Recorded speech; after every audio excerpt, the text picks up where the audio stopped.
like to keep, about 5 grand for the first store, and then a certain number for each store after that. So it can be $1,000, $2,000, but you need to make sure that you have some kind of reserves in the bank. As an operator, I know other investors are romanticizing multifamily investing, and I'm looking to learn from other investors' mistakes. I know you are too, and you found the right place. Welcome to Myers Methods Presents Multifamily Missteps.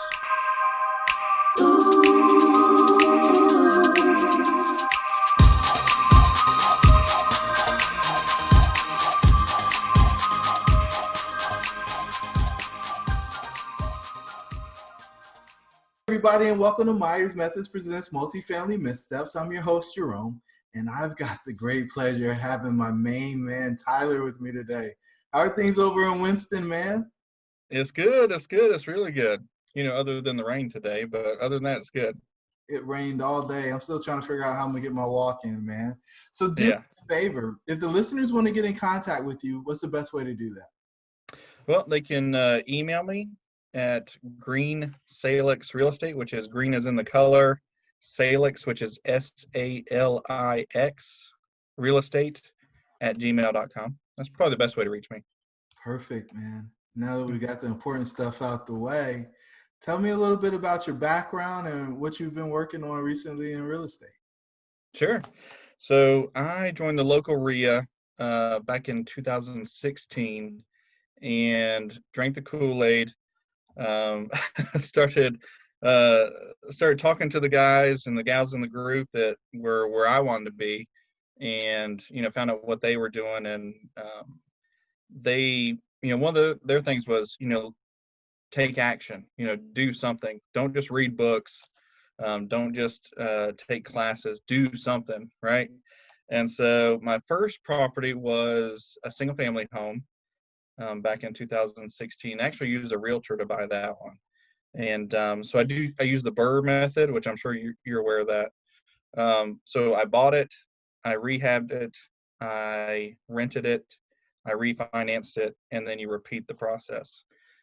So we bought it for 56,000. We rented it out, or we rehabbed it for 11 grand. We rented it out for $895 a month, which is not a home run, but it's a base hit anyways. And then refinanced it, so I pulled my cash back out and then repeated the process, and that's where we bought an 8-unit apartment building.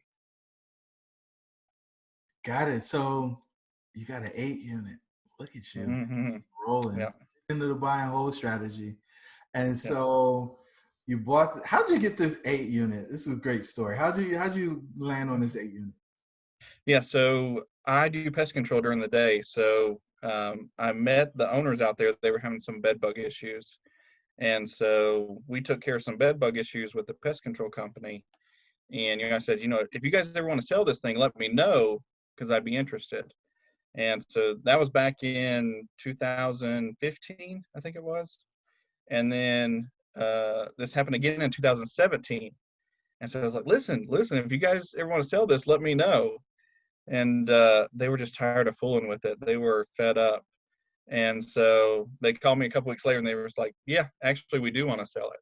So I was like, great. So let's work out the numbers. And they said, okay, well, we'd like to get it appraised. Well, what they did was they went to the county website and printed off the tax record card. And so as well as I do, that's not even close to what the value of the property is. But so they asked a little more than that, and we settled on 230, so 230,500 for the apartments. Whoa, sounds Yeah. like a deal to me. Yeah. Well, I didn't know it was a deal at the time, but it is now. Yeah. So you ran into some issues last summer, right? Yeah. Oh, yeah. So last summer we had 3 fires within 6 months of each other. Yeah, it was awful. The first one, we had a resident that had the string LEDs, and it had a battery pack, and she had her mattress and box spring on the floor, and she had the battery pack underneath her box spring, like right up against the carpet. And so that gets really hot. And so that got really hot. It caught the box spring on fire, caught the mattress on fire, caught the wall on fire. Um, the fire department showed up. They broke in the doors. They tore up the carpet. They tore down the wall because they needed to make sure there weren't any embers going in there. Thank goodness they didn't use any water, but they shut the power off. And then so the resident had to find somewhere. And then that resident had only been there for a month and a half. So she paid 2 months of rent and then never came back after that night. Left her stuff, left everything, and like abandoned the apartment. so so then I had to fix it up, and I used all of her security deposit plus some just to get it back right. It was awful. So how much was the security deposit? How much is rent at this place? These apartments are going for $675, and I think we just did a $675 security deposit with her. So I used all of that plus some, just to, because I had to put drywall up on the wall. Oh my gosh, getting all the soot off of the ceilings, off of the walls, off of the baseboards. It was just everywhere. And the HVAC pumped the soot throughout the whole apartment. So there was soot absolutely everywhere. And I was told by another landlord to get some of those sponges. There's some special sponges that help soak up soot. And so got some of those, and oh man, in time and money, we probably spent, probably $800-900 on that one fix for that one apartment. And then to have it happen again in 2 months, it's crazy. So I think there's a great lesson there for a lot of the owners, because you could have ran out and just called the insurance company and say, hey, I need somebody to come in and do this. What made you take a more measured approach and trying to get this thing corrected? Yeah. Well, I thought about my premiums. I didn't want my premiums to go up. And I think my deductible is $1,000. So I didn't want to, have a ding on my insurance report when I'm going to have to pay for it out of pocket anyway. So I might as well just spin the cash, get it done, get it rented, get somebody back in there to make some more money, as opposed to dealing with the insurance company. That could take a lot longer too, right? And then maybe potentially have my premiums go up. So we decided to go a different route. No, I think it makes sense, and you keep control of the whole situation. So I Right. think smart play by you guys for sure. And so you get that one fixed up, get it rented back out, and then what? We were actually working on it, and I smells like somebody's barbecuing. And so I go outside, and I see the guy that's 4 apartments down run out onto the balcony. There's smoke rolling out of his apartment, and I can't remember what he was doing, but I think he was just trying to get away from the smoke. But he had a grease fire in his apartment. And so he was cooking some fries on the stove. The grease caught on fire. He tried to throw it over into the sink, and it just exploded all over the kitchen. So the whole kitchen caught on fire. And I was like, you have got to be kidding me. I think I'm cursed. Like, this property is cursed, or I'm cursed. But something's going on. A lot of people want to be profitable multifamily operators but lack the knowledge, deal flow experience, and capital to be successful. They often try to overcome these challenges out of order, slowing or eliminating their ability to get their next deal done. We've developed a framework that allows them to gain the knowledge they need to find profitable deals. When they do, they create the time and location freedom, as well as the generational wealth they desire for their family. The Myers methods of multifamily investing have proved to be the fastest way to establish credibility and profitably grow an apartment portfolio. If you want to know more about our 4-step process, jump over to myersmethods.com to get our free 4-step guide to getting into multifamily investing. Let's get back to the episode. Wait, so this is the same day you were like fixing up the other one, right? Yeah, so I think it was probably maybe a couple of weeks, 2 or 3 weeks after the first fire, that the second fire happened. And then, so we got that fixed. We got the first one fixed. Then we started on the second fire. Had to use those sponges, repaint everything, um, and just try to get as much smoke out of there as possible. I did buy an ozone machine for the first one because all that soot going everywhere. So that was something I learned too. Get a good ozone machine because you never know when you can use it. Because if you have a place with pets or something like that, it also helps to get rid of pet odor. So Wow. Okay, so is that it, or is there more? there's more. So a few months after that, I'm actually driving to the apartments with my dad, and I get a call from my resident, and he says, "Hey, Tyler, you might want to get down here. The apartment's on fire." And I was like, "You have got to be, are you joking right now? Because this just happened like a few months ago." And I'm sitting at the stoplight and I see the fire truck coming towards me. And so he turns down the road where the apartments are, and I follow the fire truck.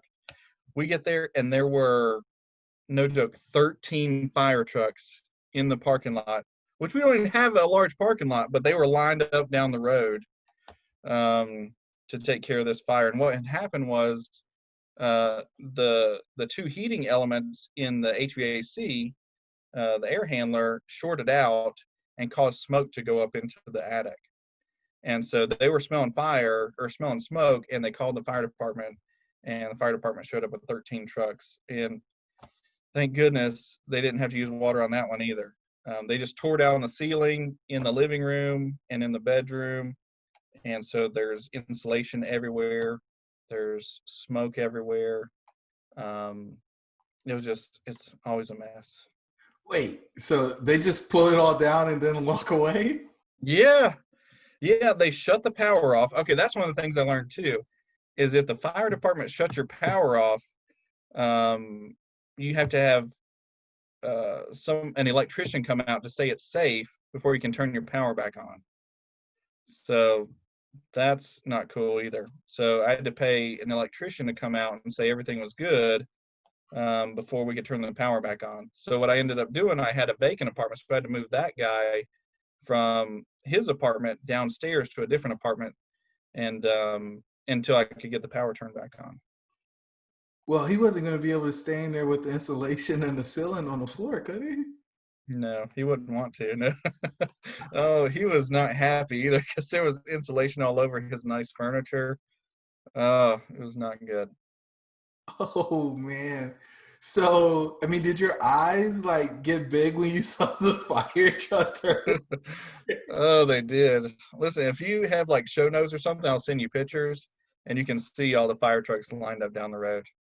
But yeah, I'm looking at my dad. I'm like, this cannot be happening right now. Like, how can I have 3 fires within 6 months of each other in an 8-unit apartment building? Like, what are the odds? But so that wasn't the only HVAC issues you had this summer either, was it? No, no, I had 3 HVAC systems go out in one summer.